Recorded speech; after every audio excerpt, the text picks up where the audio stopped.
वालेकुम एवरीवन। आज आलू अंडे बन रहे हैं। ये अभी सबसे पहले प्याज भुना जाएगा और उसके बाद फिर बाकी चीज़ें इसमें डाली जाएंगी। अभी प्याज भुन रहा है और दूसरे साइड पे मैं अभी अंडे रखूँगा। ये प्याज भुन गई है और लहसुन अदरक पेस्ट मैंने डाल दिया। अब इसको अच्छी तरह भूनूंगा। प्याज ब्राउन नहीं की, प्याज में हल्का सा पानी डाल दिया था कि वो सिर्फ गले, और अब इसके साथ भुनी जाएगी ताकि ग्रेवी बने, क्योंकि इसमें टमाटर नहीं जाएंगे। प्याज भुन गई थी तो अब इसमें जो है जाएगा वो आलू डाल दिया ऑलरेडी, और प्याज और जिंजर गार्लिक पेस्ट तो भुन गया था।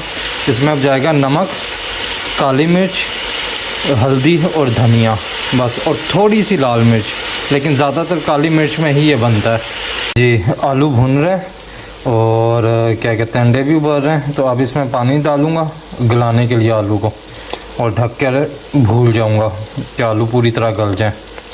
टमाटर इसलिए नहीं डाले क्योंकि प्याज और इसमें जो छोटे पीसीज हैं वही घुलेंगे, आलू की ही ग्रेवी हल्की सी बनेगी। पानी ड्राई होने लग गया है, आलू बिल्कुल गल गए हैं, तो फिर मैंने अंडे डाल दिए। अभी इसको दम पे रख दूंगा थोड़ी देर के, अंडों में भी वो टेस्ट आ जाए आलूओं का, और आलूओं में टेस्ट आ जाए अंडों का।